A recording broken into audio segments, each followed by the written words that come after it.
What's good? This your man Server Kane telling you what it do. And this is the higher self-talk. I ain't gonna play no music. Just want to do this and get the hell up out of here. Um, for those that's in tune with self, this will be for y'all. For those that is going through it right now, this will still be for y'all because maybe y'all going through some shit. You know what I'm saying? But shouts out to all those that is still doing the inner work, doing the shadow work, and getting through all this bullshit that we all going through in our own lives, trying to manifest and create our own reality and shit due to the midst of the bullshit. And like, look, let's just be honest. Let's keep it a buck. This world is fucked. This world is fucked.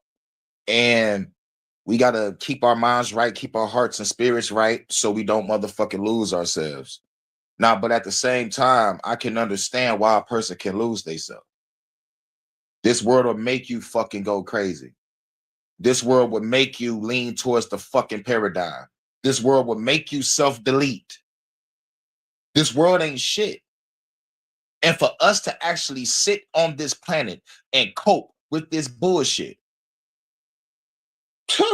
it's bullshit.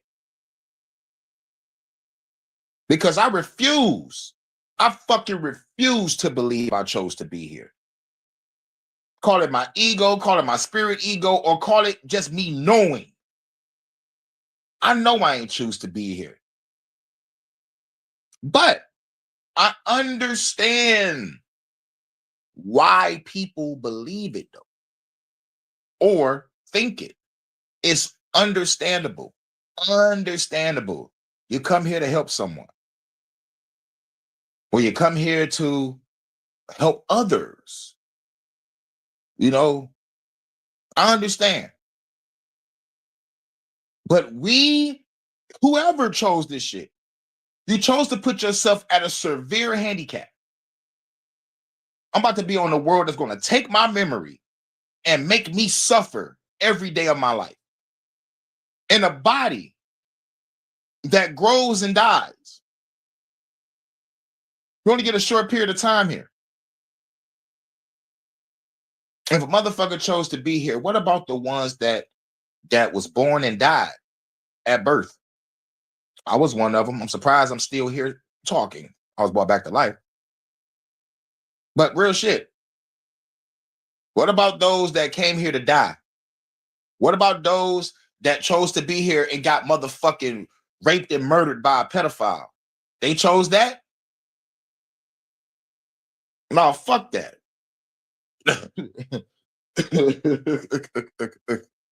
For real, for real. Because at the end of the day, if I chose to be here, if I am infinite consciousness, infinite awareness, driving a vehicle known as the human body, and it was curiosity that wanted me to do this, then I'm stupid. The curiosity, have you heard that term? Curiosity killed the cat. Have you heard that before? Yeah, curiosity killed the cat. Curiosity killed my spirit if I chose to be here. Curiosity killed my memories if I chose to be here.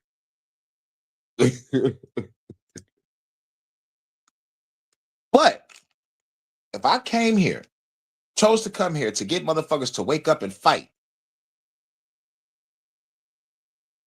and motherfuckers saying what I'm doing or saying is on the borderline of evil, then why the fuck did I come here? If no matter what I'm do, it's going to be like it doesn't even matter.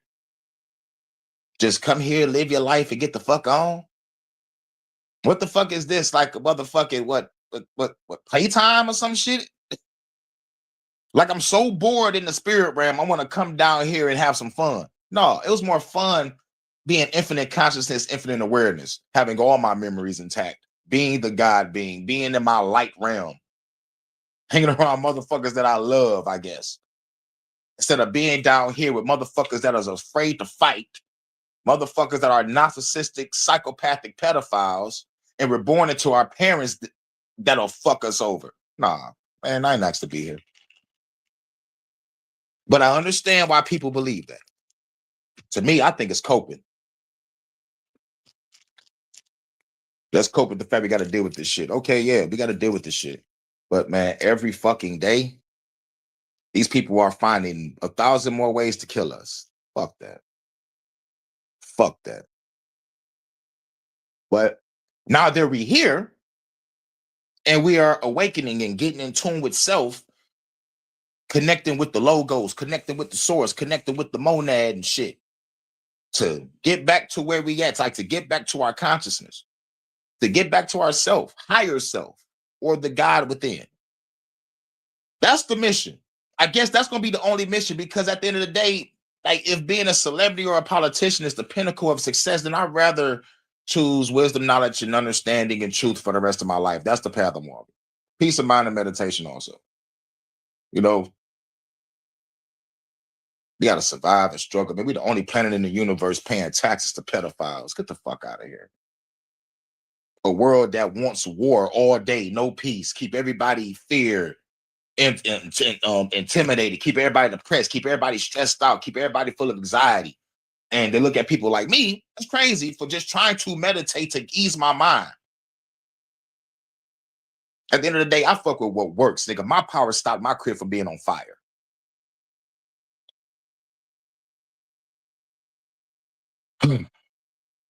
But like real shit,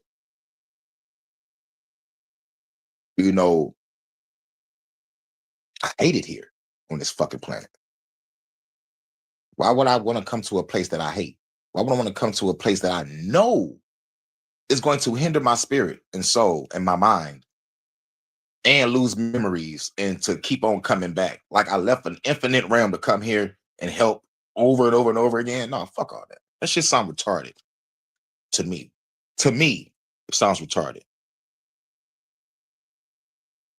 That's my opinion. And plus my personal experience. You call it my spirit, call it my ego, spiritual ego saying this, nigga, but I just know. And plus, at the end of the day, I live in a state of knowing, not in a state of I think. Here's what we know. God doesn't exist. How do you know? Because the motherfucker ain't coming down to stop shit down here. Motherfuckers praying all their life. Nothing happened. And I'm speaking from experience. And plus, if motherfucker did show up, why show up in the ancient times and not show up now? You popped up, you know, for people with a pillar of fire and a big ass cloud. You popped up in human form to talk to Abraham and shit. The fuck? Why not now? At the end of the day, all these religions are cults, and they just mad that, you know, that motherfuckers is leaving that shit, because the stats are showing motherfuckers is leaving this shit alone, and they fucking with what works, or they're not fucking with no religion at all. But shouts out to everybody. Um, I know this higher self talk is gonna be something different, but like I think we need to get this out the way, because most people don't know, and this for the people that's going through it. And you know, like for the people that, you know, feel like, you know, that they alone and going through this crazy ass journey. But we got to deal with family, friends, motherfuckers we try to get in relationships with or situationships with. And it's just like, man, most motherfuckers don't even like that you are trying to unlock a better version of yourself. I don't know if it makes them look bad or whatever. And like sometimes religion can get in the way. If you're not a Christian or whatever religion, they don't want to fuck with you. You're automatically condemned and judged. You know, like to the point, it's like, man, I'm tired of being played, tired of being heartbroken, tired of being stood up, fucked over, tired of being lied to. I'm tired for a motherfucking bitch to not understanding what's what's fake and what's real. You know, like I mean, like not knowing the difference from what's fake and what's real. And then we got motherfuckers on drugs, alcohol, insecurity, self-sabotage and shit. Stupid, selfish, and stubborn, which leads to self-sabotage. And some motherfucker just motherfucker live in their head. Let me just break it up with them, break it up with her, because I don't, you know, I'm afraid of what's gonna happen in the future, or or saw something small and just blew it out of proportion and just fuck up the whole relationship or fuck up the whole friendship. I'm tired of that shit. I'm tired. I'm tired of it all. Like to the point where like, nigga, I don't really have friends. I don't fuck with family like that. And like when it comes to relationships, I'm very skeptical, you know. But after being heartbroken, after being played, after a motherfucking bitch just, just choose to let her thoughts run her fucking mind instead of just sitting down talking it out or just meditating it out. That's what I do. I'm not gonna motherfucking run and be like, all right, bitch is over. Just because of some shit happened, we can probably try to get through this. But no, like I go meditate, you know, I just hate it, man. I just really truly hate being fucked over. So like, like once I took it upon myself and just, just really stayed true to the godhood path, it's like, man, fuck everybody. And the last chick that motherfucking hurted me here, it just made me be like, look, I'm not going to love anybody in this fucking country. I'm not going to not be open to love. I always got to take the risk because I promised myself, like, if it's love, I'll take a risk for it. But it ain't gonna be with a chick that's here in this country. Best believe that. So I will be dealing with a chick in the UK. Hey, Vonta, I hope you're here. Hope you had a great afternoon, baby. Please pop up, or we can pop up after the live. We'll chill after the live. Really don't matter. But it can't be here. Our people so fucked up over here. It ain't funny. I'm talking about like our people as a people. Like, just separate our people like this. All you want to do is smoke, drink, fuck around. Y'all scared to fight for freedom. Y'all really believe that, man, this shit gonna keep on going on. Ain't nobody gonna motherfucking fight. The government gonna keep on doing their thing. It's like a motherfucker just gave up on themselves and their freedom. Some motherfuckers speak from a level of comfortability. Oh shit, I got a nice job, nice car, nice crib, nice home. I'm good. Government ain't hurting me. Nigga, once the government shuts down or the government start forcing shit on motherfuckers, it will affect you. No matter if you got a job or you have your own business. Once the government start shutting shit down, start fucking shit up, nigga, it's over for you also. For those that have a self-made job, for those that have a job, you're fucked regardless. Nobody wants to fight, cool. Just don't get in my fucking way when I start blasting. Just don't say, hurricane, calm down, hurricane, you're overreacting. Don't say none of that shit to me. I'm gonna kill you. Salute, live, and learn. Shouts out to everybody, man. But we got some videos. Got some videos, and want to kind of get this off my chest and get the fuck up out of here. But I really truly hate what this world has come to. But at the same time, we can only focus on ourselves and try to make sure ourselves right. But at the end of the day, we do feel sympathy and empathy for people that that's really just lost. You know what I'm saying? And I still have that sympathy, empathy, and a little compassion, but it's just like,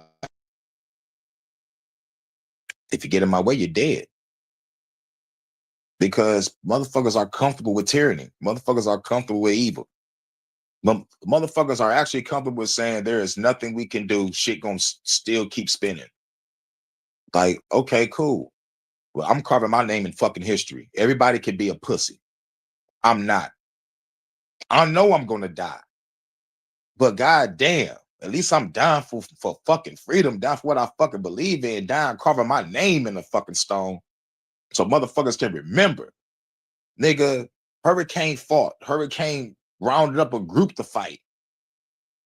Every major city and every major state in this country felt Hurricane's wrath. They're gonna remember this shit forever. But the news is gonna motherfucking try to make me be just like a regular 10-second clip. No, nigga, news stations getting shot the fuck up too. and we raiding some, so we can get on camera and be like, yeah, bitch, the revolution televised today, motherfucker. I hope everybody watching this show on the news and everybody around the world, nigga, we just took over this fucking country. It could be for 2 weeks, it could be for 2 months, it could be for 2 years, but you mark this day on your fucking calendars. You know? But let's get off into it. We're about to talk about situations in our life, and then we're going to go into a spiritual talk about how to manifest your reality. But the first four, like I said, the first three, what? Yeah, like I said, like the first 4 videos is going to be what goes on in our personal life, and how we dealt with shit, on how we, how we dealt with shit, or how we dealing with shit now, or maybe it's some shit that you're probably going through. But let's get this out the way. I hope YouTube don't fuck with me. I ain't playing no music. I ain't saying no fuck the government, or ain't no, shit like that. But I'm gonna say fuck the government, fuck YouTube, fuck all y'all bitch ass niggas. I'm gonna kill you all.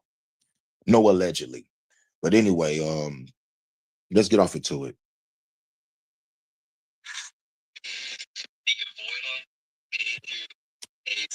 Wait. What the fuck? We need some more. We need some bass. The Bluetooth device is connected successfully. Thanks, computer. Prepare to engage. The avoidant made you asexual. Now, you never, and I mean never, have dated a normal person. Each person that you have dated has given you more and more psychological information about people that you never. Every person I fucking dated, they either on fucking drugs or they can't motherfucking discipline they fucking kids. That's why I was in Cougar Town.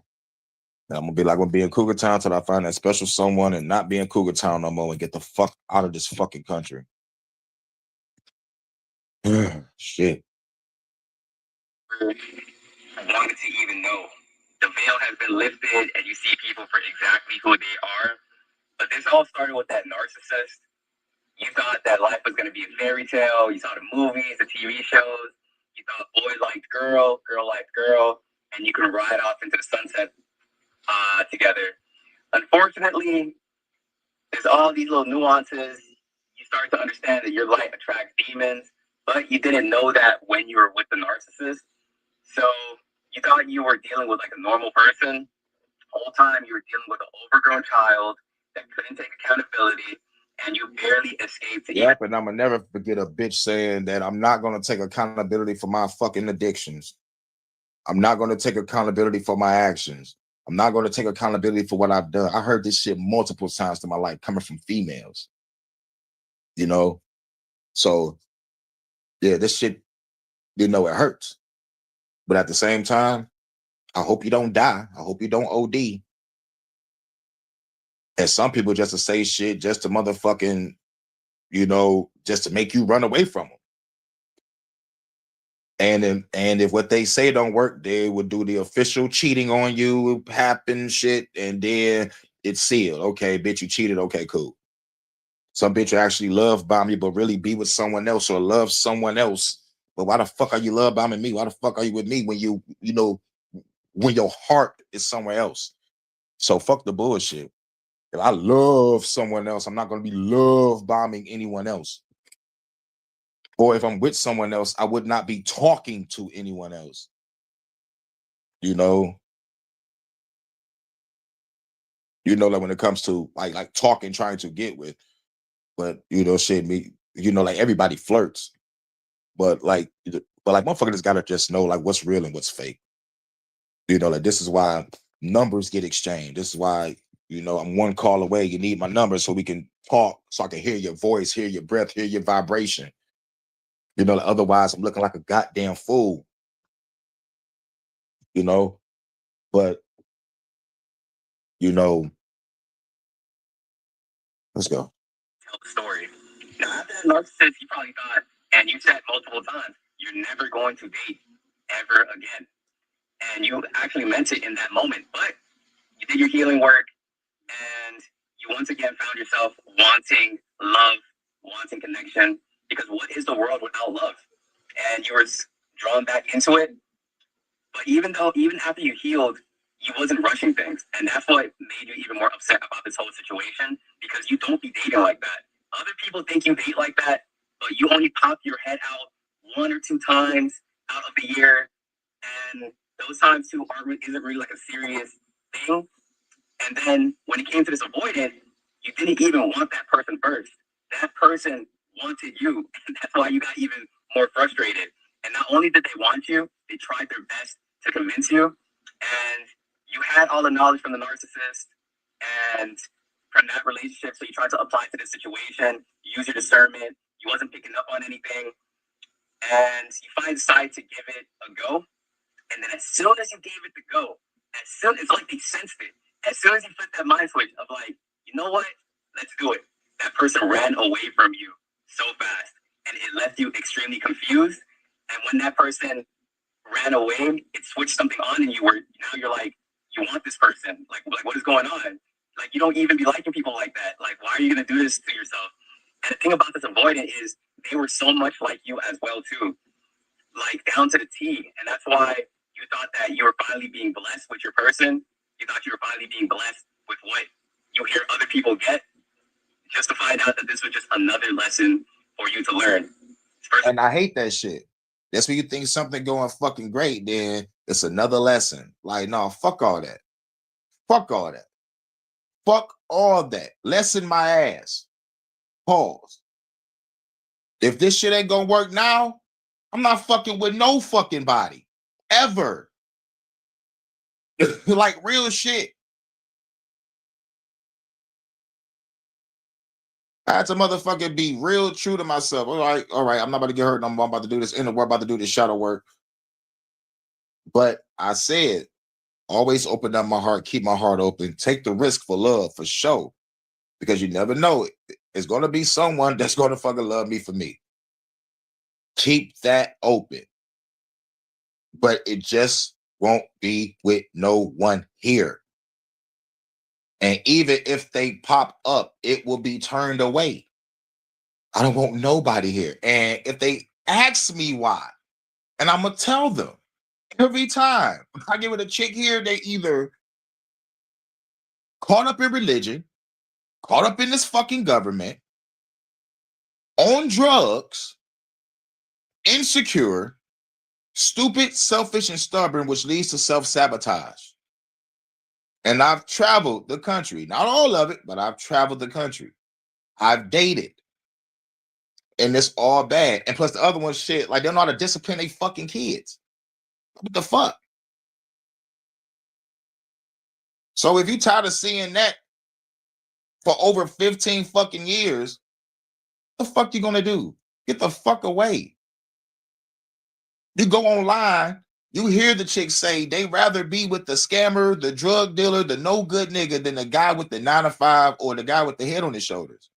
This country is cooked. The fucking females are cooked. And the ones that do have heads on their shoulders, they have chose to stay single forever, grab their cats and their dogs or whatever the fuck.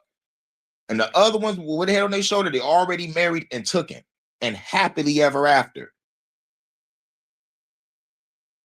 But we spiritual people, we really can't get that. We got to go through the narcissist shit. We got to go through what the society brings us, our jobs. And it seems like us spiritual people attract the most broken motherfuckers. And then we use our healing energy to try to heal them. And we don't realize that we just drained ourselves.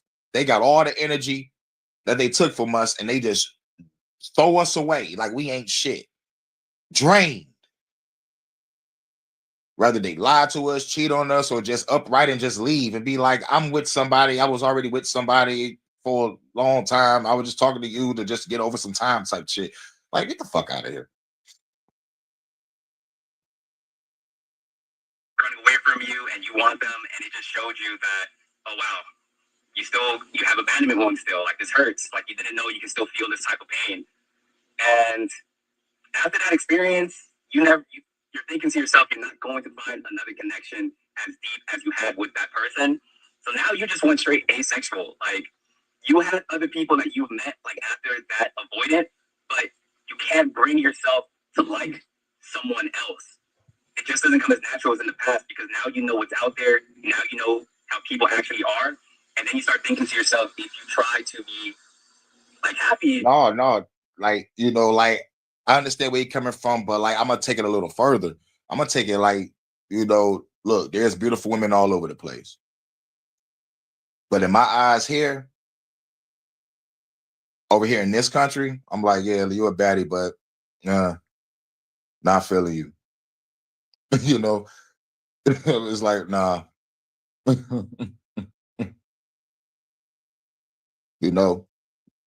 And you can go online and see the women like, men are not approaching us no more. Yeah, we're not, because y'all showed us who the fuck y'all are. And I know motherfuckers be like, don't judge us and shit, but how can we determine who you are when you dress like the hoes? How can we determine who you are when your conversation pattern is just like the hoes and bitches? It let me know that you're trying to blend in and get try to get in where you fit in when it comes to being around them, or try to learn some shit with them so you can apply it to your life. I don't know, but what happens to ladies hanging around ladies or some, and then you save the freaky shit for the bedroom, or or inside closed doors. Now it's all out in the open, or maybe I'm just too traditional. Who knows? But women have respect, you know. Well, at least some of the women I knew or watched growing up, they were still the hoochie mamas. We called them hoochie mamas back in the day. Hoochie mama, who that hoochie mama? But even as a youngster, I was like, give me a woman with a head on her shoulders, give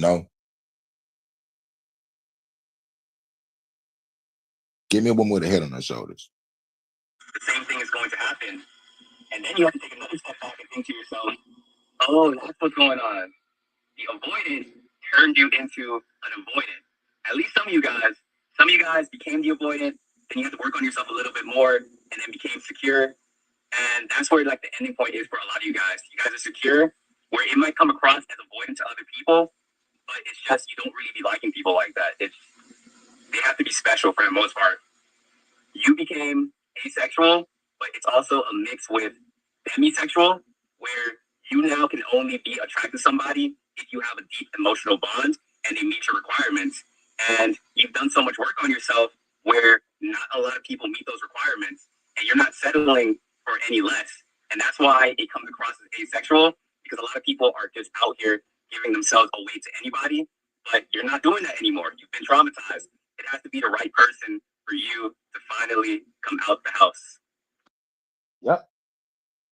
And when he said demisexual, I was like, nigga, that shit sound gay as hell. Until I looked it up back in the day. I was like, oh, demisexual means you can't really fuck with nobody unless you have a real, true, genuine connection. And him saying that, it brought me to a flashback to a moment that I had years ago, probably like in my mid to late 20s, I think. And met this girl banging, but it was no connection. And let's just say Hurricane couldn't rise to the occasion. And I just didn't know why, like at the time. And this is right after I did like a little bit of healing and shit, after going through some shit and trying to, get back out in the dating world and shit, And like I ain't rolled her, she came to me and we clicked, met up later, and then when it was about to go down, it just couldn't go down, and like real shit. And I'm like, oh shit, this shit should never happen to me. You know what I'm saying? It's embarrassing like a motherfucker, but But when you understand on a spiritual level, you're not connected to this person. So your body, mind, and spirit is not in sync. It's not going to react. It's not going to rise to the occasion. Simple. And and then it's just like once I realized it, I was like, damn, I really gotta truly heal. But it wasn't really just the healing part. It was just like, damn, I gotta find someone that's on my level. you know. So it was like, let me heal up and find someone that's on my level. And then shit, I ain't giving nobody like so like real shit. Like I ain't been serious since 2011. And the crazy thing about it is being like optimistic, trying to be like, love is out there, but I'm gonna be like, love is out there, but it ain't here in the United States. Shouts out to the UK. I hope you're here, Vonton. I love you, baby. But the shit here, but we're on another one.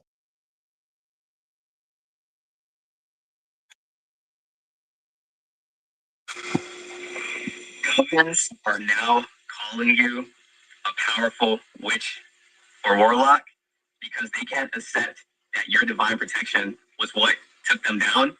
These people have officially lost their minds. Your divine protection took them down. That right there.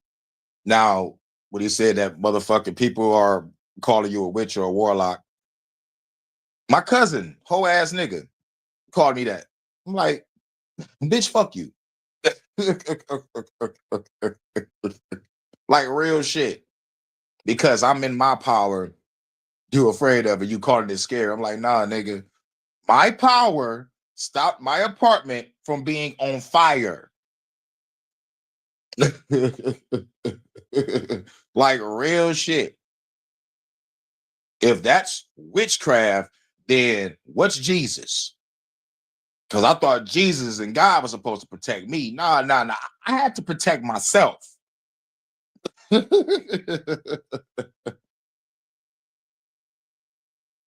But I hope my motherfucking chat not froze. Y'all put something in the chat. Let me know my chat not froze.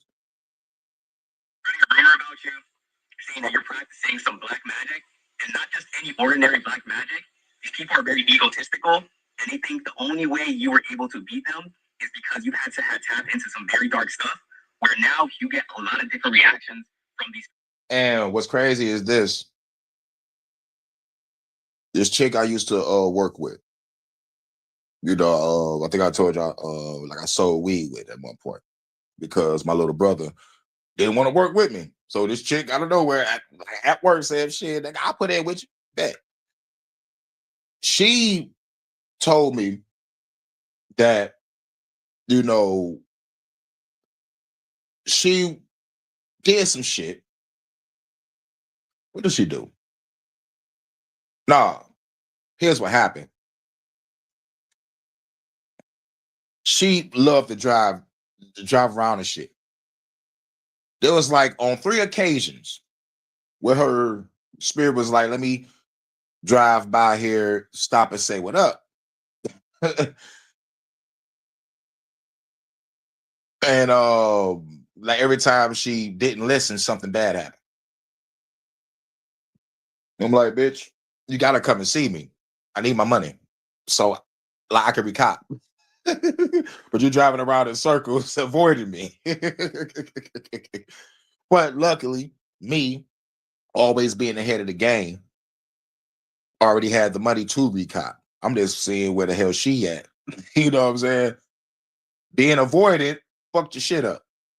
And then she came to me and told me, every time she did that, it was like, like something fucked up. So like, I'm gonna just be honest with you and start coming to you like every time because I don't want to go through what the fuck I went through no more. And me, I'm not knowing that she's going through this, but it let me know that my power even affects people on the outside. I realize sometimes when I walk into a room, the whole fucking presence change. You know, I'm like, whoa. Then I notice I can control a room with also my words. So like understanding my power, I was like, oh shit, I have to be careful, very careful, because some people get afraid, literally afraid. Not that I'm gonna bust them upside the head, but maybe expose something that they don't want me to expose just by speaking general conversation about a situation. Bars. I wasn't trying to rhyme, y'all. But these people out here will call us witches, warlocks, because we are exercising our power. And I find it disrespectful because, you know, most witches are really just being in tune with nature. Same for warlocks, nature and alchemy. You know what I'm saying? But there's some sorcerers out there. There's some motherfucking ritualistic shit, man. But like, come on now. It's very disrespectful to call a motherfucker a witch because motherfuckers was fucking innocent being burnt at the stake for, you know, like for just an accusation. You know what I'm saying? You know, that right there is fucking dangerous. But anyway, let's go. People that you take down. Some of these covens that you've taken down, some of those members, they want to follow under you. Some of these warlocks, they now see that you're probably the blueprint for some even more evil magic. So now they study you from afar. Your energy and how you move and how you do it is not seen by a lot of, like, it's not seen as normal. So this is why they have to study you and try to figure out exactly what you did. But they'll never accept that good can triumph over evil because we live in a very evil world. These people have seen throughout their life that evil gets you pretty far in the society because this is a narcissistic society where everyone wants to sell their soul for fame, for more money, for status, and all these different things. So to accept that you're good, beat out their evil, will send them into cognitive dissonance. So they have to find a reason that fits their narrative on how you were able to beat them. And there's no secret. Some of you guys even say out loud, you're divinely protected. Some of you guys put it in your bio. And people, they never believe you. They think it's a game. Some people, you say it and they take it as a challenge. They're like, all right, I'm about to show this person who thinks they're protected, this and that. And that's how you know someone has a demon in them. All you're doing is announcing that you're protected against the evil in the world. And they're like, all right, bet. I'm about to show that's an evil person. They want to show you that the evil can triumph over you. And then what ends up happening, you guys have seen it time and time again. If it's one individual, they get their karma. Some of them aren't the smartest in the bunch. So they get stuck in a cycle. They attack you, karma. They attack you, karma. And this is another reason why they think that you are a powerful witch or warlock. Because every time they've attacked you, you've gotten stronger. Like, it's crazy. You have become a master alchemist where pretty much God sorts the awe. You're using your enemies as your footstool. So in the past, when you were scared of these people, when you didn't recognize your power, yeah, you felt some type of way. You're like, why are these people attacking me? Why does it seem like everyone wants to switch up on you? And now you welcome it. Now you smile when someone does something bad to you, and you think to yourself, like, you're going to sit back and watch the show. And how do you think, like, you got to recognize this too. You don't think like the average person. So you also got to kind of put yourself in other people's shoes. If that person does someone wrong, and this is you in a situation, if they do you wrong and you start smiling to yourself, you don't react, you stay calm, when a large majority of people that they went against and did witchcraft on, they start panicking, they start falling in line, they fall under the mind control and stuff like that. You don't react, you're scary. Yeah. It's like the non-reaction scares them. It's like, here's an example. If anybody's seen the movie American Gangster starring Denzel Washington, Denzel in the room with Nicky Barnes, played by Cuba Gooding Jr. Denzel walking there cool, calm, and collected, and tell Nicky Barnes, yo, you know, what you doing is product infringement or copyright infringement. You can't sell your shit calling it blue magic. My shit is called blue magic. You call it red magic, whatever the fuck. Don't call it my shit. Nicky Barnes got upset, threw a glass or some shit. Denzel stood there, looked at him, and smiled and said, "My man." You feel me?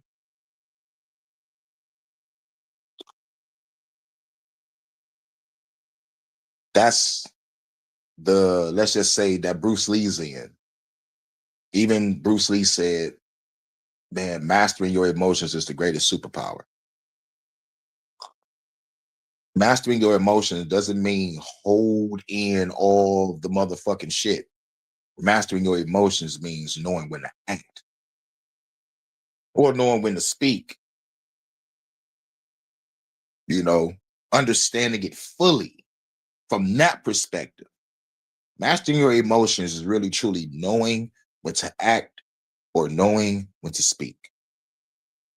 Some people have been disrespected majority of their life by sometimes the same people or different people. But the moment you finally snap,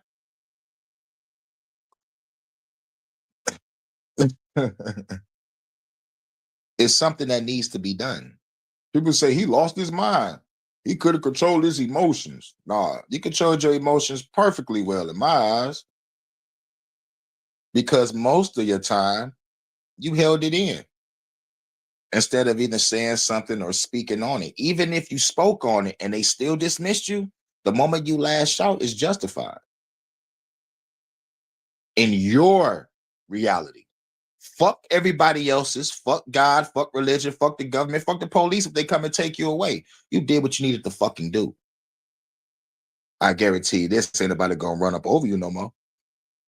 I guarantee you this, the moment you put your foot down and let it be known with the authoritative tone, bars, motherfuckers gonna either back the fuck up or they're gonna try to test you. And when they test you, you fuck them up.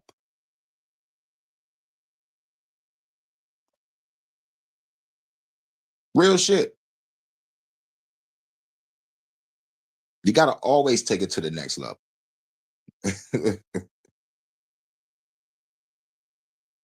But shouts out to everybody. I hope everybody comments going through. I don't know if YouTube deleting comments or or whatever, or maybe y'all just kicking back, chilling, or lurking, like whatever. But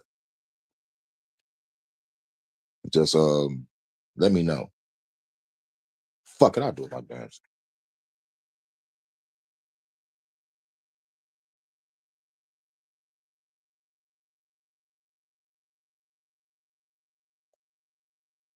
Okay.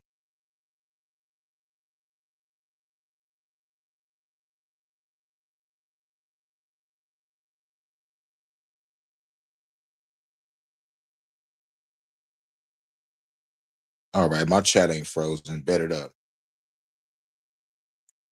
Because if it ain't one thing, it's another. Like they'll let me thinking that my fucking shit still playing all good, but it ain't playing at all. So I'm glad everything cool. You're scared them so bad that they have to say all that you're a witch or warlock because they don't know what you are. Yeah, because that's what my bitch ass cousin told my fucking uncle. He do a witchcraft. He gonna say he a god. He do a witchcraft. He got symbols on his wall and shit. Yep. The show do. And these same symbols protected my crib from a fucking fire. What did your Jesus do for you? I'll wait. I'll wait forever if I could. Nothing else better to do. Let's play some chess. Chess for eternity. Let's go. I'll wait. Your move. Pawn to E4. Let's go. Bishop to D5. Let's go.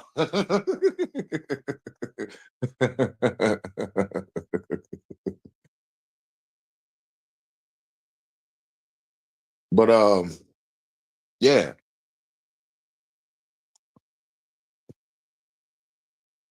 And all this information is out there too. Like they could become like this, but instead of them changing their ways, instead of them trying to figure out their own trauma, figure out their demons, and become a good, genuine person to probably get the same protection that you have, the discernment that you have, they just double down on the evil stuff that they be doing. And that's why some of you guys like when you like take down people, Yep. And when they doubled down, I had to motherfucking set my boundary. Y'all come back over here, I'm killing you. I'm shooting you. I'm fucking you up. You're not about to leave this bitch with a smile on your face like you just drained Hurricane's energy. No, because I realize how people is. I understand. The last thing you did over here, you think I'm not going to remember that? No. Don't bring your ass over here. I spread that word. You come back over here, I'm killing you. Even told the family this. Spread the fucking word. You a liar, thief, and scammer. Come back over here, you a dead man. That's for my little brother. And same for my cousin. And my cousin got an extra shit added to him. You fuck over my grandma, you're going to get hurt. And I wasn't the only one that told him that. There's 2 other cousins that told him the same shit. So, like, you know, because this is the cousin that I had to take in for 6 months on his father's behalf. My uncle, God rest his soul, he just passed last year. The last thing I did for him was take care of that motherfucker. And what he do? Steal from me. I told this nigga, throw this money to my grandma. This motherfucker dipped in the pot, dipped in what our motherfucker supposed to get my grandma, and took. This motherfucker deserved to get his head knocked off. That's all I gotta say. For real. I just told my sister, don't pick up if that motherfucker call. He just want to know what the fuck going on over here or see if he can get over here. Fuck that motherfucker. And she said, cool. 6 months is a half of a goddamn year. He was supposed to have been chilling for 3. And plus, the first time he popped up for like a couple weeks, he popped up unannounced. I'm like, nigga, don't just pop up over here and talk about you in the place. They got to call a nigga first. Don't just walk up over here and just be like, yo, nigga, I'm going through some shit. I'm like, okay, cool. I understand you're going through some shit. You can chill for a week or 2. But then, right after he chilled for that week or 2, what he did was go around the fucking family begging motherfuckers, yo, man, get Hurricane to take me in.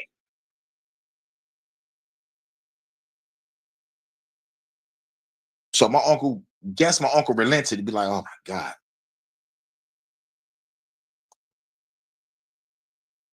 And I told my cousin, I'm like, nigga, I do not do this shit for you. I do this for my motherfucking uncle, your daddy. Because after what me and him went through, I don't want you here. I hate you. On some real shit. Clarity. Like, nigga, you think I'm supposed to love a motherfucker that put me through some shit? Fuck no.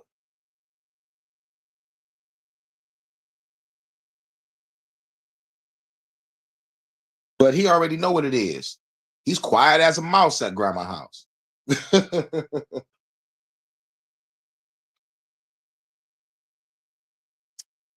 But I had to let it be known. And plus, like, not only that, it had to be done because I have to protect this house and protect my sister and protect my peace.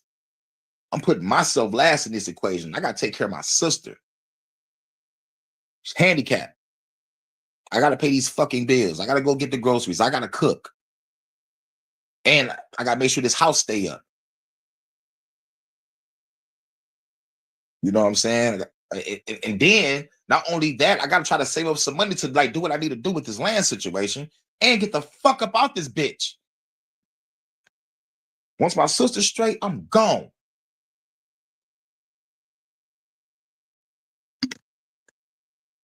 No, don't get me wrong. Like, she ain't handicapped to the point where she can't cook or clean. You know, like she could do that. But it just like, you know, I just got to make sure she's straight. And the people that I put in place, make sure they come over every day and check on her. But I got my god brother. I can all I gotta do is just move, just make sure everything is straight.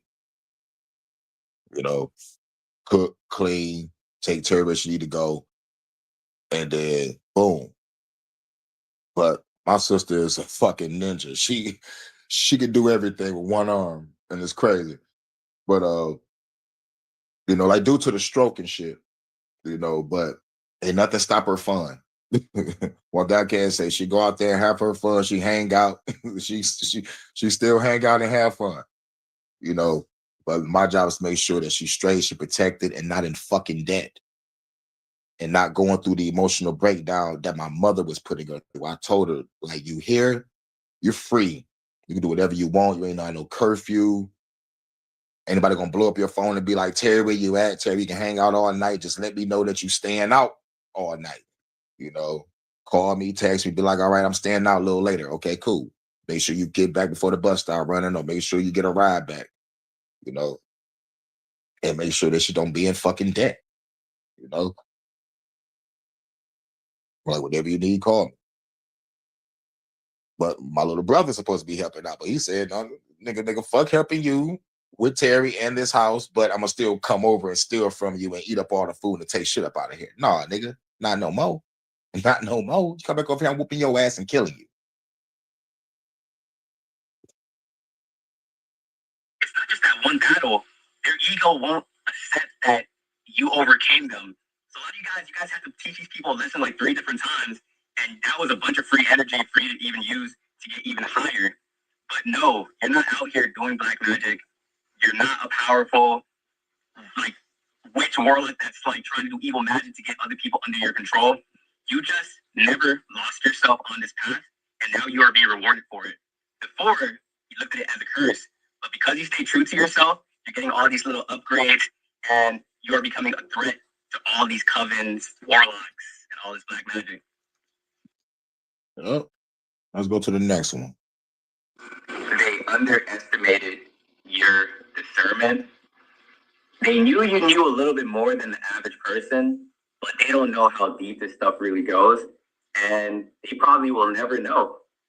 In order to really understand the things that you'd be seeing, they would have to read your mind, go through your same experiences to decipher these things that you're seeing, connect with source. It's basically do a lot of things that a lot of people are not willing to do. Yeah, yeah. A lot of people don't want to do the inner work or do the shadow work to unlock themselves, because at the end of the day, once you know thyself, that's when you know God. And what's crazy is when you know thyself, you know others also. You can see the eyes, you can see the microaggressions, you can see the sudden nuances, you can hear the voice pattern in speech, you know, and you would know exactly where a person's emotions at. You would know if a person is neutral, angry, sad, depressed, full of anxiety. You would know. You will fucking know.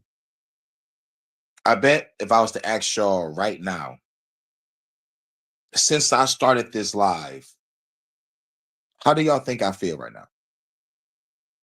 With y'all own discernment, hearing my voice, hearing how I present it, and listening to the content. What conclusion can y'all come up with? What is Hurricane's emotion right fucking now? I'll let y'all leave that in the comments, and I'll let you know if y'all right. But anyway, they underestimated it, because every time I bring something to a motherfucker's attention, a motherfucker be like, how you know? How you know? How you know? How you know that? How you know? How you know? You know how many times I heard that shit? I'm supposed to be rich. If I had a fucking nickel, how many times I heard how you know?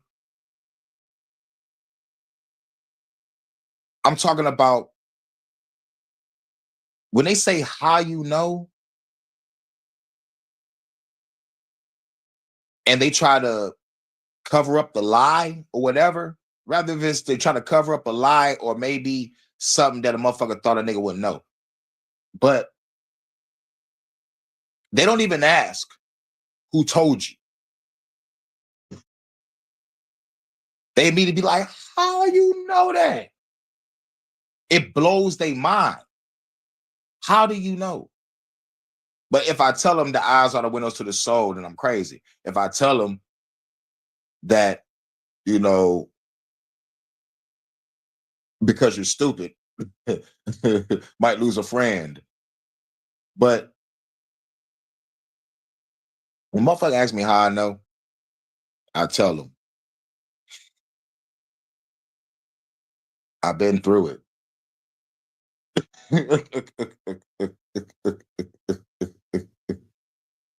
But the how you know is to the point where I studied my situation, broke it down to a denominator to really give the precise and accuracy of the prediction or the shit that, because majority of the time I'm saying the shit based off my experiences and my research and analysis.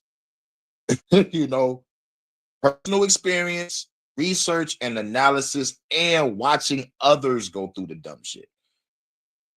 So when you put all that together, like you're still telling the truth. But I don't want to spook nobody, be like, yo, dog, I can feel your energy, or the eyes are the windows to the soul. But then I didn't want to say it, but like now I'm saying it. But how the fuck you know? You know?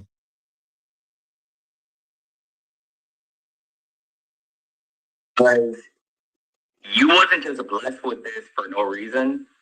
You had initiation throughout your life to see if you were even worthy of having these abilities. Because if that discernment was put into the hands of the wrong person, they can do some damage. Now, don't get me wrong. Like everyone has like their own form of discernment, but yours goes beyond the logical 3D realm. Like you're really tapped in. You see things that you don't even want to be seeing, honestly. Sometimes, and I emphasis on sometimes, like probably like 10% of the time, you wish you weren't seeing the things that you were seeing because, for one, you feel like you're invading people's privacy, and two, you no longer have like this innocent worldview anymore. No, and three,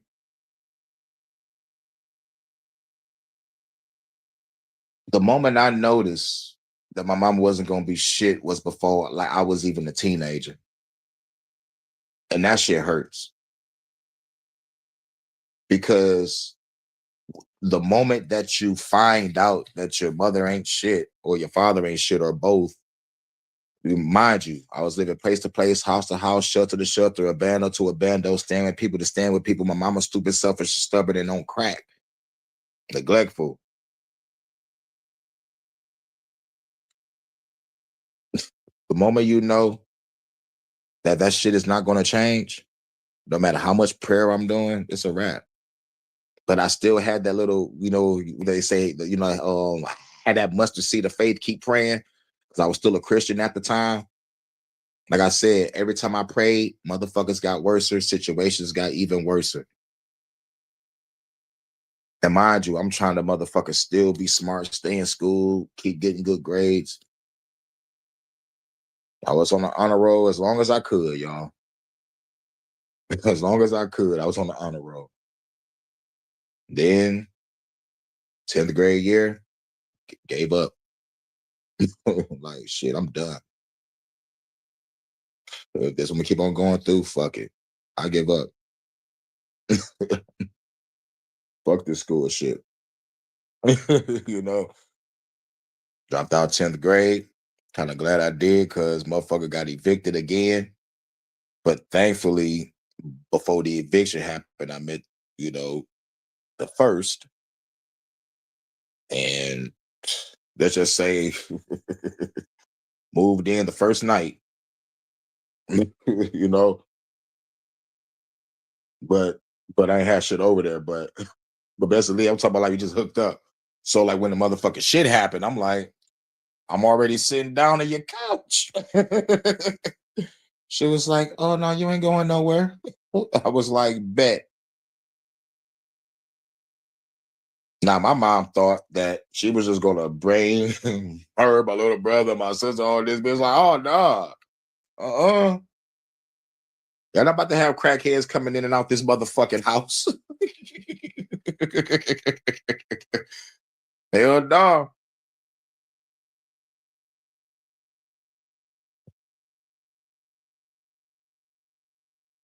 But then she fucked me over. Supposed to been a woman of God. But nope, fuck me over. And that was my first. You can see everyone's shadow. You can see the things they choose to admit and not want to show the world, things that they're embarrassed about, this and that. And it gets pretty overstimulating. And sometimes when you have a conversation with somebody, you disassociate because they say something and you're able to kind of piece things together. Sometimes it's good, sometimes it's bad. But like I said, that's 10% of the time, because now you understand that people can't really get one over on you, honestly. And if they do, like those rare instances when someone does get one over on you, your discernment is coded with your silent observation skills, where you learn pretty fast. And that's why you always seem like you're under constant attack, because life just keeps throwing you these lessons. And when you pass a lesson, you're on to the next. A lot of people, they get stuck on like one lesson for like a long time. You're so willing to find out why. And that's why your sermon has gotten to the level that it's at. You truly want to understand why people are the way that they are. And you see a lot of people as like pretty much case studies. And that's why a lot of people do underestimate that discernment, because when that person tried to do that certain thing to you, you picked up on so many different things. Like, one, you already have character analysis on this person, so you're seeing they're capable of doing said things. Their tone of voice, the pause, the look away with the eye contact, the fact that they said this at one point in time, and now they're saying this, and now it doesn't line up. So now this is what you know. And what he said is real true. This is why I said I will murk my little brother. I will murk my fucking cousin. That motherfucker's been out there in the street doing dirt, and I know the dirt y'all done. Everybody know the dirt y'all done because y'all fucking saying it out loud like a dumbass. Motherfuckers come up to me. Motherfucker just came up to me and said what my brother is doing. And I keep on telling motherfuckers, stop telling me what that little motherfucker is doing. Plausible deniability. I don't want to know what the fuck that nigga doing, because if the cops ever come to my fucking door and ask me about him, I'm like, I don't know. If I see him, I'm going to strangle him. Y'all better get to that motherfucker before I do. That's what I tell the police. Like, y'all better get to my little brother before I do. He already know not to come over here. That motherfucker stole from me. And the cops will look at each other. They'll look back at me and be like, I'm sorry I bothered you, sir. But if your brother ever do come, can you let us know? Yeah, dog, I'll let y'all know. And I ain't gonna let them know shit because I ain't no snitch. But just to get the motherfuckers off my doorstep. Like, what the fuck? Can you let me know that? Yeah, all right, cool. Slam door in their face. But big nigga, I ain't talking to no motherfucking cop, a fed, military official. I ain't even talking to a nigga with a clipboard. I ain't talking to no goddamn body. He gonna keep on knocking. He gonna keep on knocking. But that's why I say what I say. Because my brother want to be out there in the street. I'm like, okay, you want to be in the street, knowing there ain't nothing out there in the streets but motherfucking death, and you gonna get locked up eventually. I'm like, damn, nigga, like how many houses you gonna get raided in? Nigga, that's the third one. Y'all niggas too hot. Stupid. Stupid.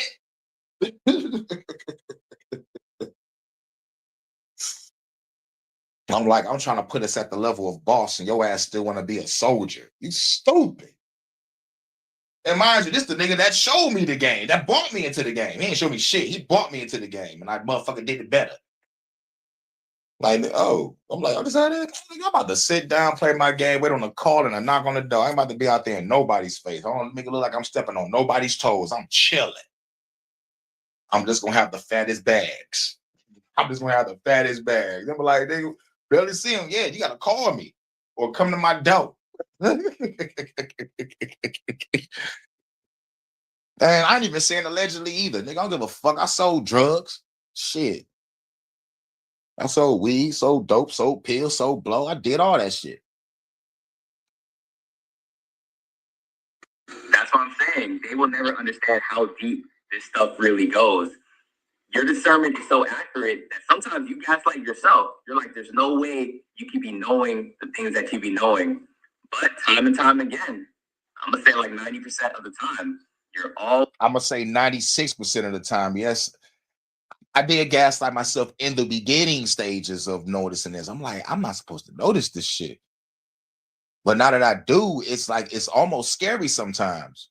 And I almost don't want to motherfucker want to be around motherfucker after much shit as I fucking know without them telling me. That's some scary shit. Knowing a person's life without them even saying a fucking word is scary to me sometimes. Or they can say one thing about their life, and it's like a wrap because the shit would turn to a pattern. And once I notice the pattern, I'm like, yep, this is who you are. Because I'm following patterns. If a motherfucker is constantly evolving and you follow that pattern of a motherfucker evolving, eventually he's going to master himself. If you see a person that's constantly on some bullshit all fucking day, and then you follow the pattern, a person ain't gonna master themselves at all. They gonna be a fucking NPC, a useless eater, a sheep, or whatever the fuck you want to call these motherfuckers, zombie. You know. But when you see a person actually doing the work on themselves, and you see the pattern, and it's for years, oh yes, eventually the fucking self is gonna be mastered. I'm gonna be a mastered warrior philosopher. Like real shit. Master the art of the warrior code. Now we in the modern age. Old shit don't work no more. This is the hurricane warrior code. Like real shit.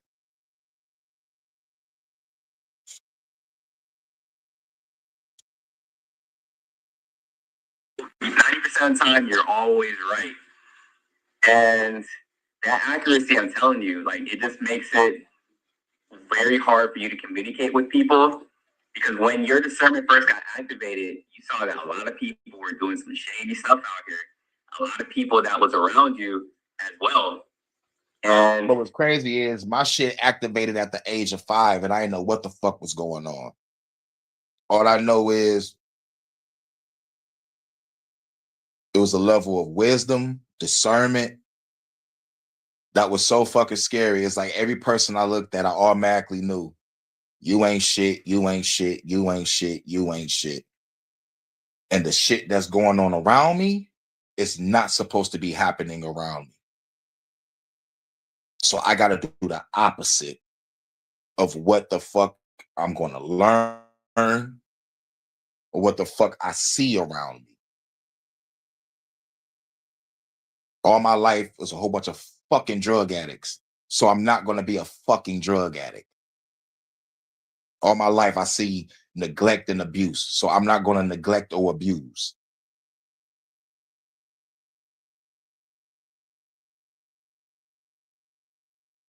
All my life I see motherfuckers mismanaging money. I'm going to manage my money. All my life seeing niggas put their hands on bitches and bitches putting their hands on niggas. I'm not going to put my hands on a woman, period, unless I'm loving her. If I have to even think of putting my hands on a woman, I will leave. Because I shouldn't even have to have that thought in my mind. I damage myself for having that thought. You cannot irritate me to a point where I should have to do that. But yet we have Chris Benoit here. And what's crazy is what makes me even more mad, the females stay with the nigga that whooped their ass. And talk to them any kind of fucking way. But a good nigga like me, we get kicked to the curb, we get called lame, called boring, not exciting. But when I throw out some exciting shit, it's still boring to you. So that means you just want me to argue with you, fuss and fight with you, because that's the excitement. Having the police called and getting niggas getting locked up, niggas get put in the system and shit. That's fun.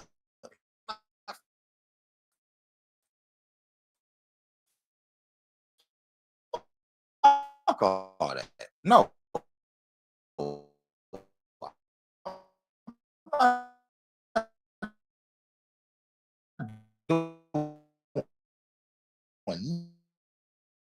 None of that shit. Seen that shit all my life through the, and I learned that shit. Take the good with the bad, you know. And I said to myself, now I got a daughter in this world. I gotta make sure I keep a roof over my head because I know that the baby mama's gonna fuck shit up. And when she do, I'll be here for my daughter. And what do you know? On 3 or 4 different occasions,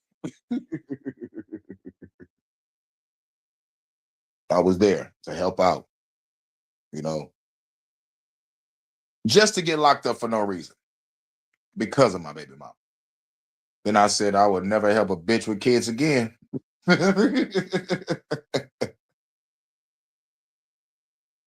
But I love my daughter to death.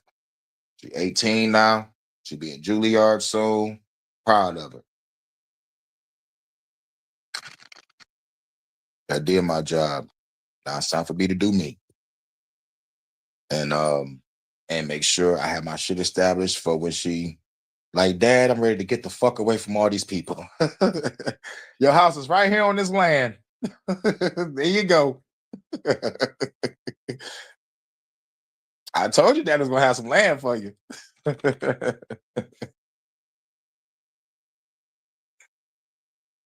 But yeah, let's get back to it. A lot of those old people from the past, they didn't like the new version of you. They didn't like that your discernment got activated because they were benefiting off of being able to manipulate you. And those same people still tried to come and run some types of games on you. And this new elevated version of yourself, you were able to see, dodge, and that's the ability that you take with a lot of people. But this keeps happening to you, and it's not going to let up because a lot of people are egotistical in that they need to take you down in order to feel good about themselves. And that's why you say, bitch, I'm gonna fucking kill you if you come back over. Because even the ego, whether it's regular or spiritual, even the ego values self-preservation. And since I know you want to be a street nigga, I'm gonna treat you like one. This is how you deal with a street nigga that want to be a narcissist and come to your home and fuck with you. You pull that gun out and you aim it at them and you pull the trigger. Friend, family, associate, whoever. You don't belong over here. You know, I said don't come over here. Why are you over here? Why do we gotta argue? Why do we gotta fuss? I'm not talking. I'm blasting. Then I'm dragging that body off the porch, drag it to a dumpster, throw it in it, and go back to playing God of War.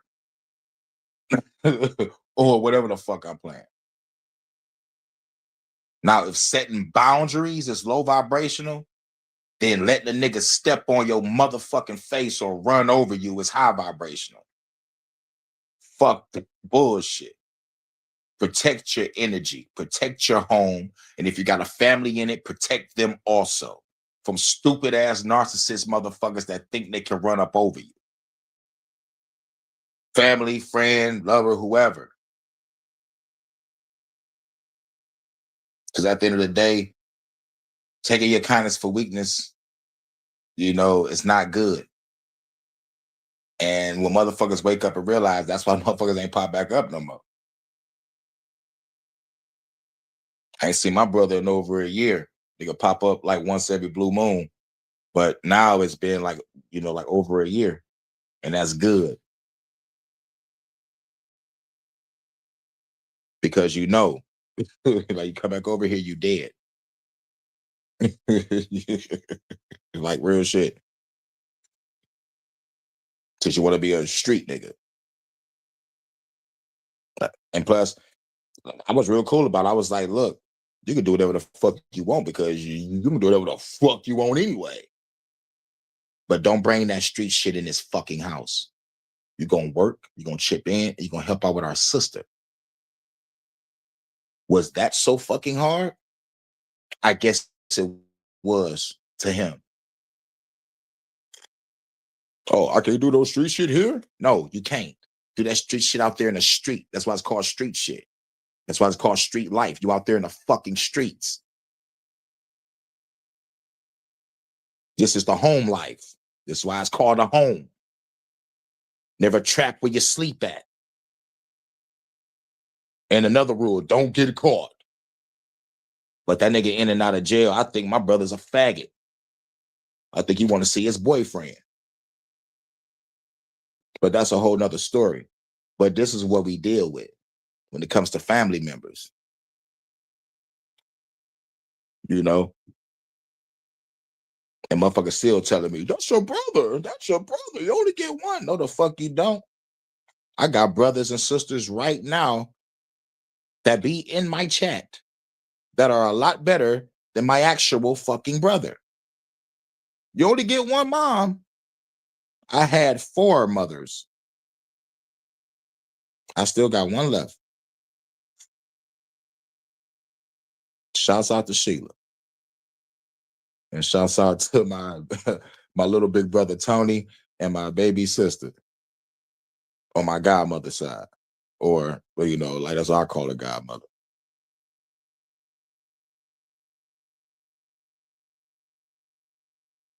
As a matter of fact, I lost 5 mothers. I lost Mama Rosa, Mama Lisa, another Mama Lisa.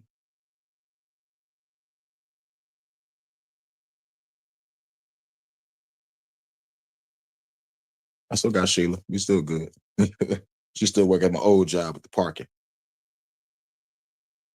Or like what they call surrogate moms or whatever. But I still call her my godmom.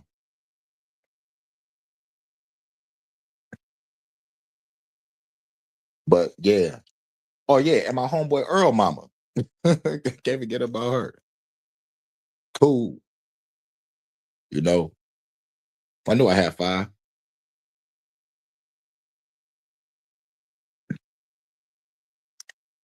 But it is what it is. You got to deal with it. But this is reality and this is clarity.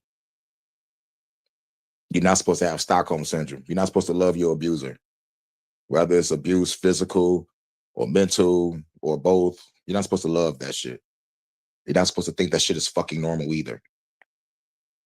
And I told my little brother, I'm like, look, I'm trying to give you the benefit of the doubt. I'm trying to be like, look, the only reason why you're doing what you're doing is because of what we've been through. But since me and you know what the fuck we both been through, don't you want something better? He can't even answer that question. Ask him another question. What is out there in those fucking streets? This thing couldn't even answer that. So he gave a stupid ass vague answer like streets. He ain't say money, he ain't say opportunity, he ain't say nothing. He just doing shit, just be doing shit. Just like a walking NPC. So I was like, let me rephrase the question. What do you want out there or need out there in those streets? You know what the nigga said? He said, whatever's out there. So you just roaming, free roaming like a GTA game until your ass get busted or dead. Good luck, man. Good fucking luck. I should have left that motherfucker alone when he went to prison the first time. And right before that, the motherfucker said, I don't give a fuck if I die or go to jail. I'm like, bro, that's stupid. He's like, so what? This is my life. I should have left him alone there. But I did let go of, all right, don't ask me for shit. I'm not giving you shit if you do ask. Don't even come down to my crib. And he didn't, because he was fucking locked up. You know, shit, when I finally got that fucking call, this it was like, damn, I thought you wasn't gonna fuck with no more, you know, after what I said. Oh, you remember that? Yeah, you remember how stupid you are. But fuck all that shit. When you get out, I got some shit on the flow. We're gonna be popping. Nigga get out, put keys in his hand, put money in his hand. He had like 1 year probation. I'm like, bro, you got 1 year probation. Get the job, take care of that, and we'll do what we need to do after. you know, or, you know, we can do this shit now. You know what I'm saying? But we ain't gonna do this shit now because you need to get your motherfuckers shit back on your feet. You need to focus on one thing at a time. So focus on that parole shit. And then, bam, we're gonna get to it. This motherfucker got off parole and started doing the more worse shit that he did before he got locked up in prison. Stupid motherfucker. Stole from me. I'm like, this motherfucker. I'm trying to let everything go, but nah, can't let nothing go because you find out when someone shows you who they are, you believe them. So fuck it. Want to be that street nigga? I gotta pop you. Come back over here and see what happened.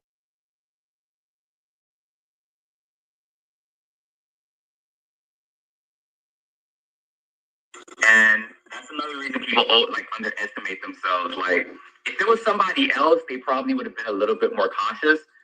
But with you, you have like this innocent aura about you where they feel like you don't know as much as like you're letting on. And even if you say that you do, they're not going to believe you. So they end up finding out after you like take them down for the most part. But it does get pretty annoying because you don't even want to be like engaged in these battles. But your discernment makes it so if you are ever in that battle, you can move accordingly. All right, we got one more. Then we got we got two more videos. Here we go. The price to be in your life has just went up. Finally, I'm so glad that you figured it out because you were just letting anybody into your life for a long, long time.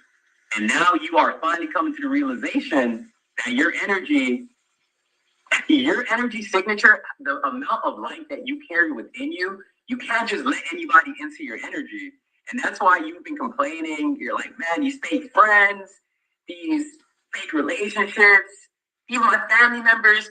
It's because you gotta like be able to see. Like, there's a lot of demons out there. You are outnumbered. We are outnumbered severely.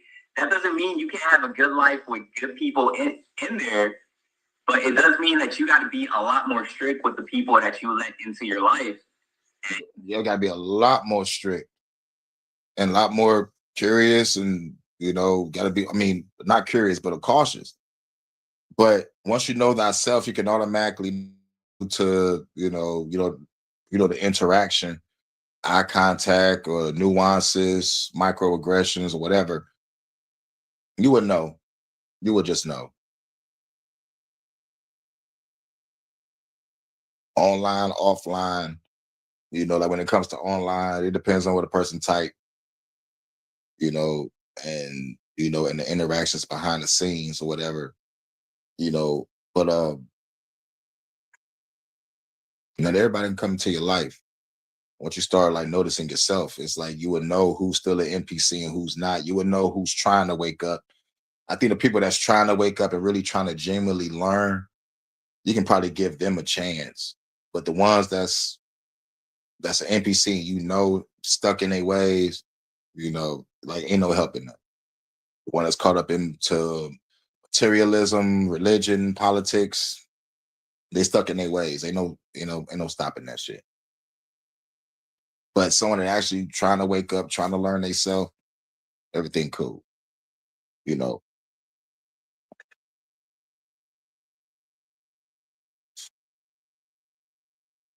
You finally figured it out. Probably after that last relationship, that last friend, or whoever was the last one to do you in, you probably decided to like, all right, it's not me, it's them. And for a long period of your life, you thought that it was you because it was just so much people going against you. And now you're able to be like, or you got the confidence now because a lot of people are doing confidence spells on you to make you forget who you were, to make you blind to what's going on. And you being a genuine person that you are, you believed all those lies and stuff like that. But now your confidence, like, it's like you were like right here for most of your life and they're pounding you down. And then you kind of got away from these people or got away from that last person that did you in. And he was coming up, and as soon as you hit this little like meter right here, you still got a ways to go. But as soon as you hit this meter, you're like, oh, okay, it's not me, it is them. And that's a very liberating thing to know, because now you can have standards for who you let into your life. No more people loving the fact that you give them the benefit of the doubt. Now you did a complete 180. Before, you were just like trying to, even the most evil people, you were trying to find like that little sliver of light. But now you switch to this version where you're like, all right, red flag, okay, spider sense. You start thinking about it. You're like, all right, keep that in my mind. They do it again, you cut them off. And that's where some of you guys is like still very generous. Some of you guys see that red flag, and you guys are like, I'm out of there so fast that they're like, where'd you go? And they don't even know why they're even being cut off, because now you have been blessed with this ability to see 10 steps ahead, 20 steps ahead. So it's like someone does like one thing and you get like this whole vision of what's to come. Like Jesus, that story in the Bible where he predicted Judas was going to betray him, you have that ability now. And you've had it for a minute, but you didn't want to trust yourself because the people around you was making it so you can't trust yourself. But you've had times in a moment where you're like, I think this person is going to betray me. But let me see. And they end up doing you in. Now you're able to see it. You cut these people off. They might be like, they might start going off to other people, complaining. It's like, they cut me off for no reason. Nah, it's like, you know, your discernment is yours and yours only. And you are getting better at not letting people gaslight your intuition. And you are getting even better at you yourself for not gaslighting your intuition. But now you are realizing this whole time, you have been a blessing in so many other people's life that now you want that for yourself, because it's only fair. Like you shouldn't just let anybody into your life. People have been taking advantage of your healing energy for a long period. You attract a lot of broken people, a lot of people that they went through their trauma and they haven't been able to figure it out. And you also see that there's no problem with helping people or giving them a little nudge, but you attracted a lot of people that made excuses. Like no matter what you helped them with, they came back the next day and was complaining about the same thing after you just gave them the advice. So surrounded by a lot of energy vampires, and now you understand that you need to be around people that vibrate and think just like you, vibrate at the same level. And because of that, you find yourself alone a lot, because you look around and start to think as if you're the only one out here thinking like this, because everyone has kind of like probably sold their soul playing a game, or they're operating in an inauthentic way. But you guys watch these videos. So they sold playing the game or living in an authentic way, or maybe fake. It's called being fake. I guess I'm alone because I choose not to be fake. I choose not to play a game, and I choose not to motherfucking, try to manipulate a motherfucker. Can I get with someone that's gonna love me for me? You know what I'm saying? That's what I was thinking. Now, I know it's not here in this motherfucking state. I'll be in the UK. I will be in the motherfucking UK. Like real shit. A person that masters self to the point where nigga, I protected a crib from a fire. Like, come on, man. What woman don't want a man with real fucking power? Real fucking power. What woman don't want a man with real fucking power? Like, come on. You see people comment, and at least you can like connect with people on the internet. For a lot of you guys only can find other people on the internet to relate to, but you are proof that there's other people out there that think the way that you do. Now we on the meat and potatoes of this whole situation. Let's go. You are leaking reality through your jaw. Every Every day, you open your mouth and emit a stream of weak, unregulated acoustic garbage. You call it conversation. I call it systemic biological sabotage. You are speaking a synthetic life into existence because you are operating on a broken linguistic system. The ancients called the cure logos. The religious corrupted the word. The spiritualists turned it into a fairy tale. I am going to show you the physics of it. You have been conditioned to believe that action is the only thing that alters reality. You have been trained to exhaust your physical body, chasing outcomes, grinding through 70-hour work weeks, while simultaneously destroying your progress the moment you open your mouth. The architects of this societal structure know this. Why do you think modern linguistics has devolved into a passive, ambiguous sludge? Why is assertiveness labeled as toxic? Because a population that cannot speak with mechanical authority is a population that cannot govern its own reality.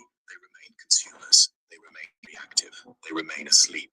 For the next few minutes, I am not here to motivate you.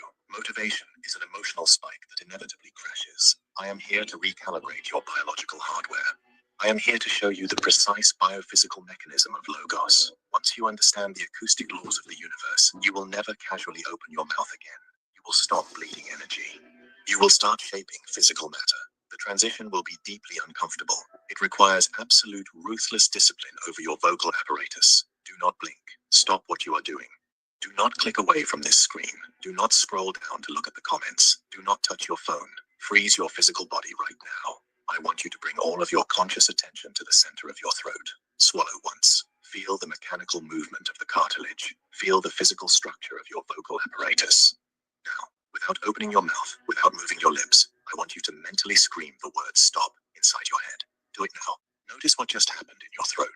Even though no audible sound left your lips, your vocal cords made a microscopic, physical contraction. Your larynx twitched. The muscles in your neck subtly braced for impact. You cannot have a single thought without a corresponding physical vibration in the throat. Attention homeowners, I want to buy your house. Right now, as is, no matter what condition it's in. And not only do I want to Corresponding physical vibration in the throat. This is an undeniable biological fact known as subvocalization. You are literally speaking your internal monologue into the biological waters of your own body every single second. Your nervous system is not a silent computer processing abstract data. It is an acoustic resonator. It is a highly tuned, hypersensitive instrument, and it is entirely at the mercy of the silent words you are vibrating down into your organs every waking minute of every single day. You are not just thinking, you are broadcasting a physical frequency that is currently dictating the chemical and electromagnetic state of your entire existence. When you silently worry about your future, when you mentally replay a conversation where you were disrespected, you are not just having a private, harmless psychological experience. Salute, You Jordan. are sending a localized acoustic shockwave directly through your vagus nerve. You are dumping cortisol into your bloodstream. You are structurally altering the magnetic field of your own heart. Walter Russell taught that the universe is not made of static matter, but of continuous motion, and all motion is initiated by desire, which expresses itself as a wave. Your internal speech is that initiating wave. You are sitting in your room right now, believing you are doing nothing, but you are actively spinning the wheels of the explicate order. Every time you internally say, I am tired, I am broke, or I am stuck, your vocal cords vibrate that exact frequency into the still magnetic light of your own center. You are issuing a binding physical command to the implicate order, and the implicate order, which David Bohm proved is the source code of reality, possesses no judgment. It has no moral compass. It simply receives the acoustic geometry of your internal speech and collapses the quantum wave function to precisely match it. You are living inside the echo of your own unmanaged voice. The reality you are experiencing right now is the solidified acoustic shadow of what you were silently speaking to yourself 3 days ago, 3 weeks ago, or 3 years ago. Do you feel the crushing weight of this realization? You are never not speaking. Silence does not exist in the human mind. The internal dialogue is a perpetual motion machine of physical creation. If your internal voice is chaotic, reactionary, and fearful, your external environment has absolutely no choice but to manifest as a chaotic, reactionary, and fearful hologram. This is why the ancient mystics constantly warned us about the terrifying power of the word.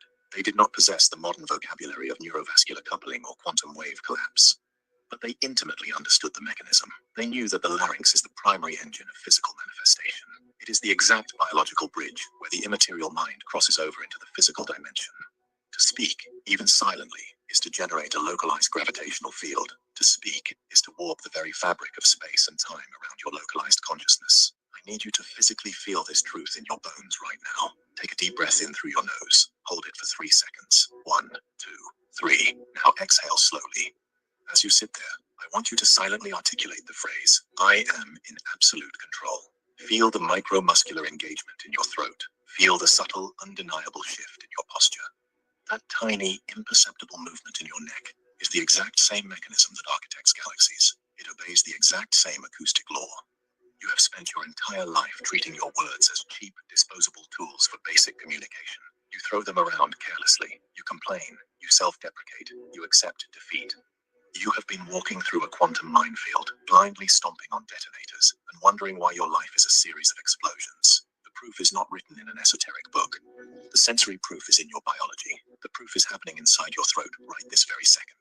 You are the author of the glitch. But because you are the author, you also hold the absolute, undeniable power to rewrite the code. You simply have to stop speaking like a victim of the physical world and start speaking like the Logos itself. Let us strip away the mysticism completely. We are no longer dealing with philosophy. We are looking at the empirical data of your biology. We are operating inside the strict, unforgiving parameters of neurovascular coupling and electromagnetic entrainment. When you articulate a specific string of words, whether internally as a subvocalization or externally as an audible sound, you are not merely making abstract noise. You are executing a highly specific neurological command. You are generating a targeted electromagnetic field from the brain that directly modulates the physical flow of blood and the firing of synapses across your entire neural network. The skeptical mind demands a mechanical explanation, so here is the machinery. Your brain operates on electrical impulses. When you vocalize, the motor cortex, the Broca area, and the Wernicke area synchronize to produce a phonetic structure. This synchronization requires a massive redirection of oxygenated blood, a process known as neurovascular coupling. You are literally reshaping the vascular topography of your brain with every syllable you produce. The words you choose dictate which neural pathways receive biological funding and which pathways are starved of resources. This is not a metaphor. It is a measurable, physiological transaction.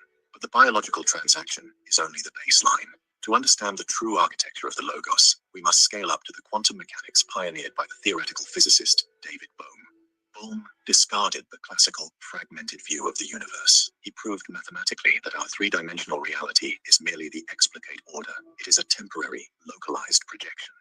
Once you penetrate the veil of this projection, you understand it is governed by a much deeper, infinitely complex frequency framework he identified as the implicate order. Bohm understood that the universe is a hollow movement, an undivided wholeness in continuous flowing movement. The desk, the room, the physical body you inhabit, none of it is static matter. It is a holographic projection unfolding from the implicate order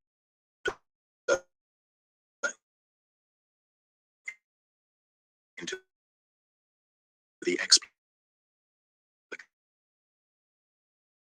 order, and then folding back into the implicate order milliseconds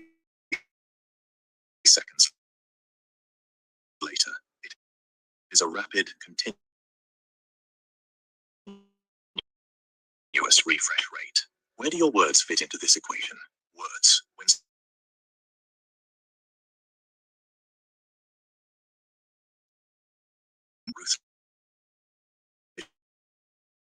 efficiency. When a skeptic claims that quantum acoustics, they are trying to measure a non-local phenomenon with a local ruler. The skeptic is obsessed with rearranging the explicate order, moving solid objects from point A to point B, struggling against the friction of physical matter. This is a monumental waste of biological energy. It is the equivalent of trying to stop a moving train by pushing against the steel exterior, instead of simply walking into the control cabin and pulling the brake lever. The architect of the Logos operates entirely within the implicate order. By changing the acoustic geometry of the internal and external dialogue, you rewrite the code before it even projects onto the screen of three-dimensional space. You are manipulating the source code, while the rest of humanity is helplessly punching the monitor. The screen will only ever show what the software dictates.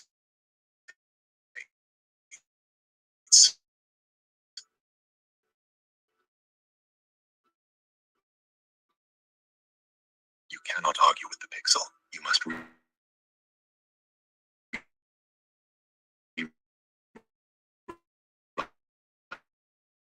the output.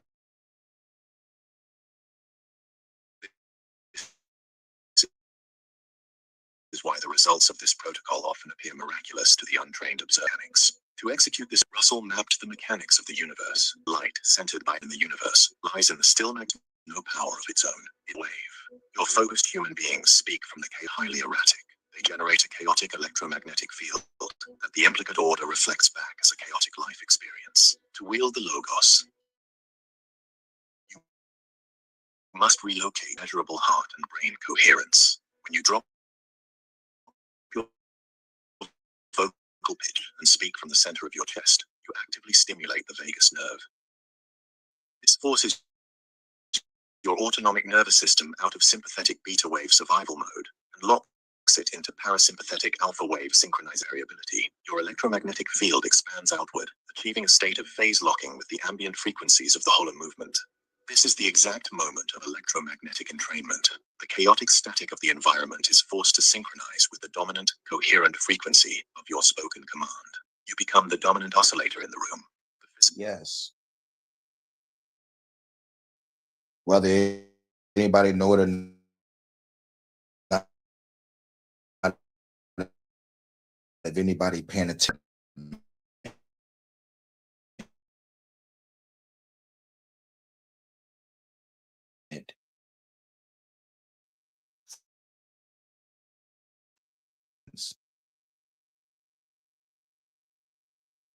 So as proof, if a motherfucker want to ask, that ain't happened. I got proof. Here you go. Now, where's your Jesus at? Where's the proof of that fuck? I'll wait. Matter around you, which is funded to match the structural integrity of your voice. You are establishing a tyrannical resonance. You are dictating the terms of the explicate order by commanding the absolute fulcrum of the implicate order. The environment has no defensive mechanism against a coherent acoustic command. The skeptic will analyze the resulting changes in your environment and attribute them to coincidence. Not waste time arguing with the passenger about how the engine works. The mechanic simply turns the key and drives. The data is absolute. The neurovascular pathways are primed. The implicate order is waiting. God damn. Is I'm still breaking up now?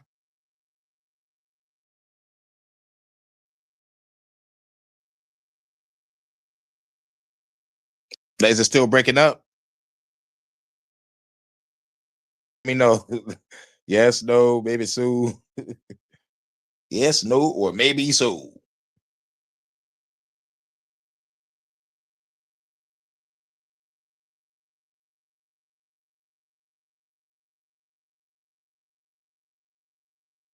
All right. I think everything should be good, right? Put a yes or a no. Okay, cool. I'm good. Bet. That's what's up. Coherent insertion code. You are the mechanic of your localized reality. You have the blueprints. You have the neurological hardware. You have the quantum acoustic framework. The only variable left is the precision of your execution. The only variable left is the precision of your execution. We are now terminating the analytical translation. We are moving beyond the theoretical physics, stepping beyond the veil of the explicit order, and transitioning into the actionable mechanics. Here are the exact mechanics. This is a biological hack, and it requires your strict, unwavering adherence. We are no longer discussing theoretical physics. We are entering the operational phase of the Logos protocol. We'll now utilize the cosmogony of Walter Russell to physically rewire your localized reality. Russell mapped the universe, not as random particles colliding in an empty void, but as continuous waves of light centered by absolute stillness. He taught that all power lies in the still magnetic light at the exact fulcrum of any vibration. Moving wave possesses no power of its own. It merely expresses the power of the still center it orbits. To command the explicate order, you must operate from this unmoving center. If you attempt to manifest from a state of emotional chaos, you are merely thrashing around on the outer edge of the wave. You will generate nothing but further chaos. This protocol demands a complete cessation of your normal erratic biological rhythms. You are about to turn your human nervous system into a precision quantum antenna. Listen to these instructions as if your physical survival depends upon them, because the survival of your desired timeline absolutely does. Step 1 is the establishment of the fulcrum. Before you speak a single syllable of your command, you must completely arrest your nervous system. cannot transmit a coherent signal through a biological machine that is vibrating with anxiety, fear, or desperate desire. Desiring something is a state of severe lack. It is a chaotic. Therefore, the implicate order will flawlessly materialize that exact state of lack, keeping you separated from your goal. You must eliminate. Sit up straight. Align your spine to allow unobstructed electrical flow through your central nervous system. You will inhale through your nose for exactly 4 seconds. You will hold that breath at the top for exactly 4 seconds. You will exhale slowly through your mouth for exactly 4 seconds. You will hold the empty lungs for exactly 4 seconds. You will repeat this specific cycle exactly 4 times. As you execute this breathing pattern, you must locate the absolute stillness in the center of your chest cavity. Imagine a single point of blinding, unmoving white light at your heart center. This is your localized connection to the still magnetic light of the universe. This is the fulcrum. Do not proceed to the next step until you feel a distinct physical drop in your internal temperature and a heavy sinking sensation in your physical body. That heaviness is the cessation of the sympathetic nervous system. You have successfully shut down the survival mind.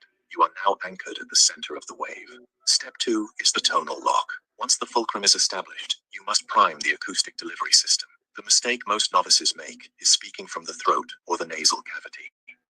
These areas produce thin, high-frequency, scattered acoustic waves. They carry absolutely no gravitational weight in the implicate order. You do not wish. You do not hope.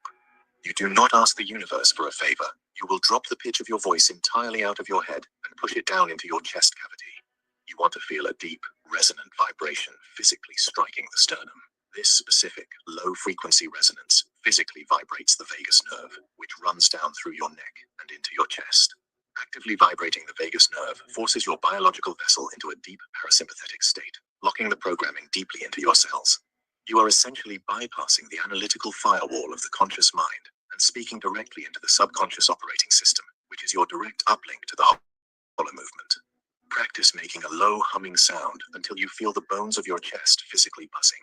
That physical buzz is the tonal lock. It is the sound of absolute authority. It is the frequency of a sovereign architect commanding the elements. When you speak from this tonal lock, your voice should sound unfamiliar to you.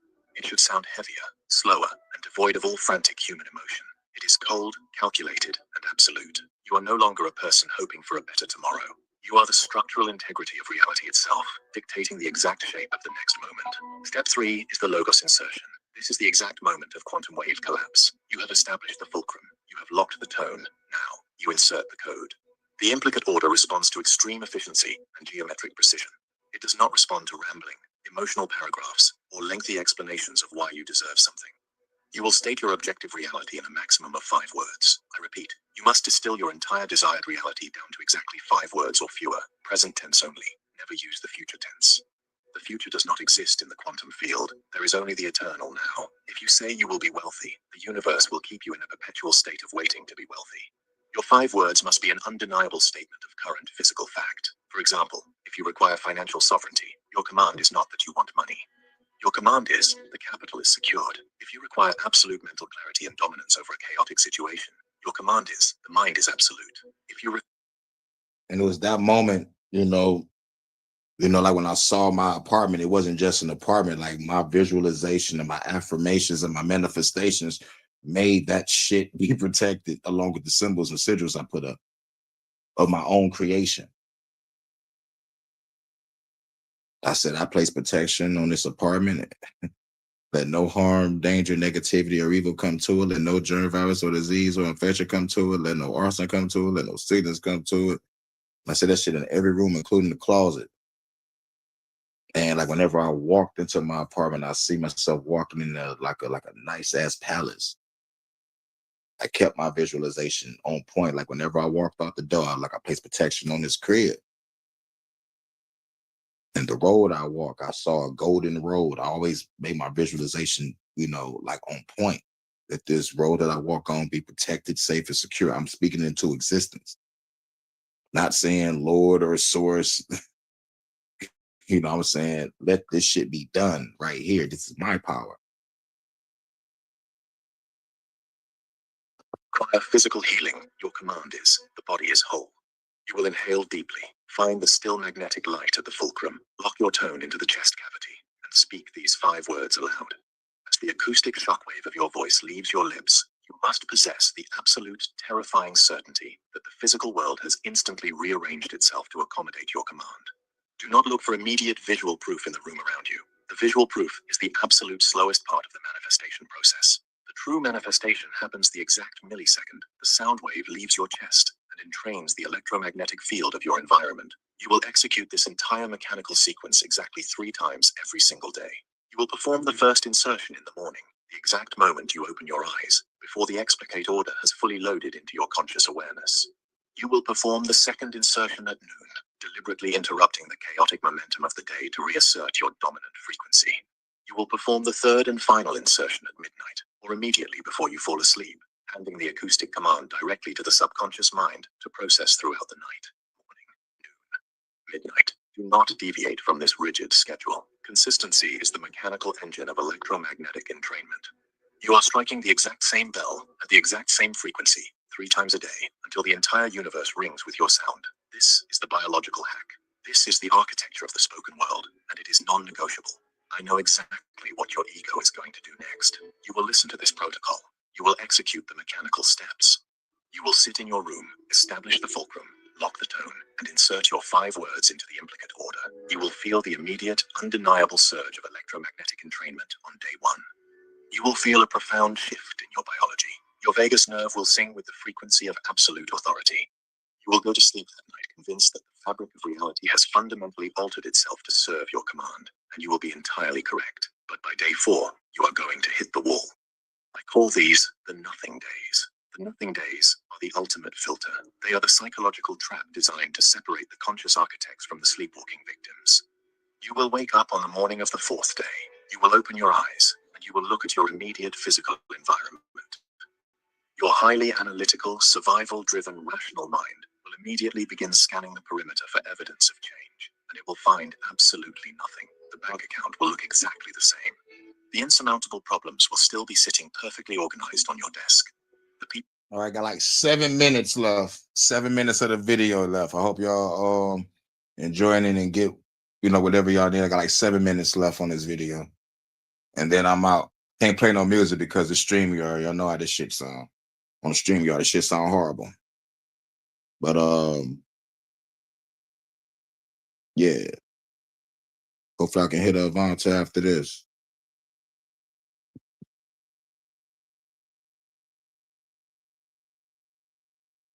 And then I gotta go out there in that bullshit. It's fucking bitter fucking cold outside. Hold on. Gotta send this text message.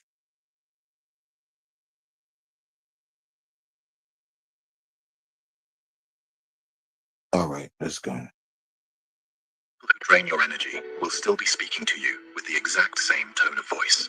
Your physical body will feel exactly the same. Your ego, which is a localized defense mechanism terrified of the unknown, will seize upon this lack of visual evidence. It will scream at you that the protocol is a lie. It will tell you that you are foolish for believing that mere words could alter the heavy, unyielding friction of physical matter. Your ego will beg you to abandon the discipline. It will desperately try to pull you back into the familiar, comfortable gravity of complaining, of victimhood, and of stuttering chaos.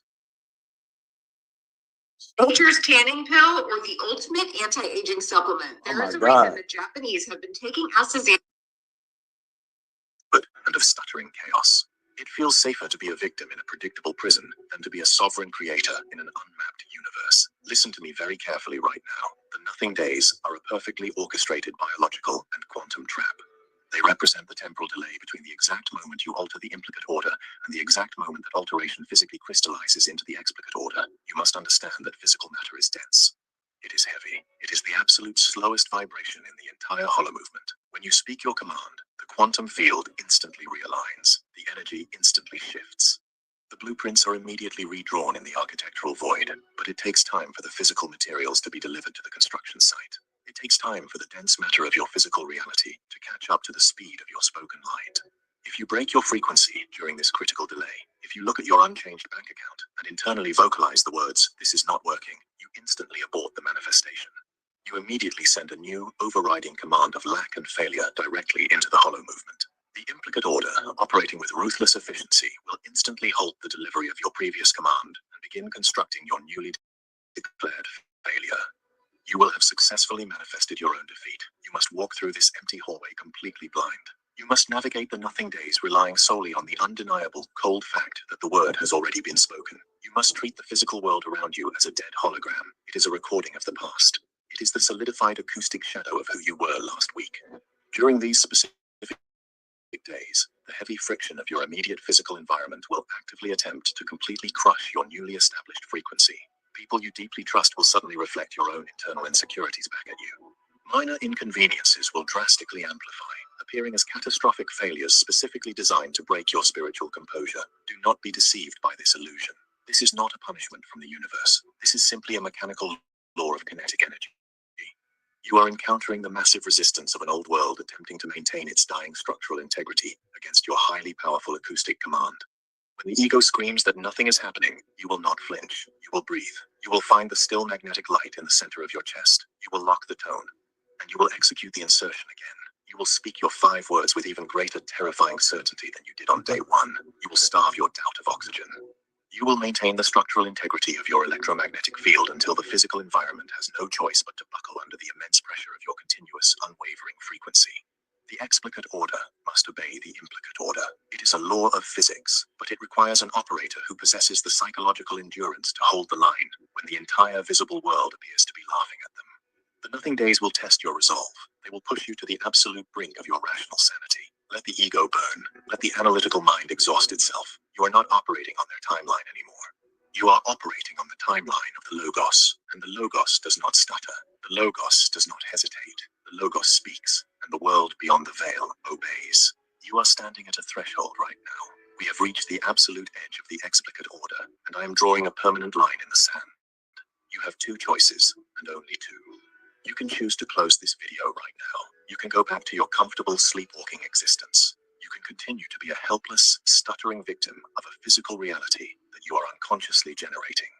You can return to the chaotic, unmanaged static of your internal monologue and spend the rest of your life reacting to the holographic shadows on the wall. Or you can finally decide to take complete, unyielding control of the mechanism. I am not asking you to believe a single word I have spoken today. Belief is a profoundly weak, passive state of mind reserved exclusively for those who flatly refuse to test the actual mechanics of the universe. I am giving you an absolute ultimatum to physically prove it to yourself. The knowledge of the implicate order is a heavy, terrifying burden. Once you consciously understand the neurovascular power of your own vocal cords, ignorance is no longer a valid or acceptable defense. You are either the conscious, deliberate architect of your timeline, or you are a biological casualty of your own erratic frequency. There is absolutely no middle ground left for you to occupy. If you are truly ready to stop operating as a localized glitch in the hollow movement, if you are absolutely prepared to endure the terrifying silence of the nothing days, and if you are ready to step into your rightful, biological role as a sovereign creator, then we are going to make a binding pact right here and right now. This is not a simple request for algorithmic engagement. This is a quantum initiation into a radically new state of being. I demand that you go down to the comments below this video. You will not write a long emotional paragraph explaining your current situation. You will not complain about your past failures. You will not beg the universe for a slightly better future. You will declare your absolute, uncompromising sovereignty over the physical hologram.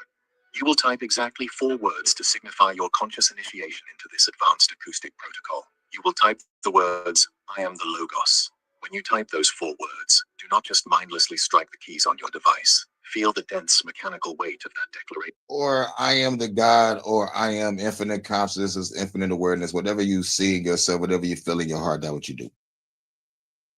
Anchoring in the dead center of your chest. But the Logos is no better than I am the monad, I am the Logos, I am the source, I am the God, I am the way, I am the truth, I am the light, I am one, I am the universe, all that. Lock the tone. Establish the magnetic fulcrum. Make it the very first intentional, calculated command you insert into the implicate order today. Let those 4 words be the definitive acoustic shockwave that violently shatters the dying, restrictive structures of your old life. The underlying hollow movement of the universe is listening to you right now. It has always been listening, patiently waiting for you to stop acting like a victim and start commanding like a master. Type the words, execute the code, claim your frequency, step fully out of the shadows, take your rightful place as the architect of your own reality, and welcome to life entirely beyond the veil. Do not hesitate for another single second of time. Let the old world burn. Yep. Now, in the beginning, we talked about personal life, and in the end, with this last video, we talked about the inner self. What you got to speak into existence, do the inner work and do the shadow work. I'm gonna catch y'all in a minute. I don't know if I'm doing the HHN. I'm not really sure. Ain't really nothing popping. Like if I do it, it'll, I don't know. But catch y'all in a minute. I'll probably try to open up a link next time. You know, if I do one of them higher self talks again. But I catch y'all in a minute. Peace. Salute Jordan. Salute Live and Learn. Who else is here? I guess that's it. Salute Jordan, Live and Learn, and everybody else on the playback. I catch y'all in a minute. And much love, Vonta. See you in a minute. I'm on my way.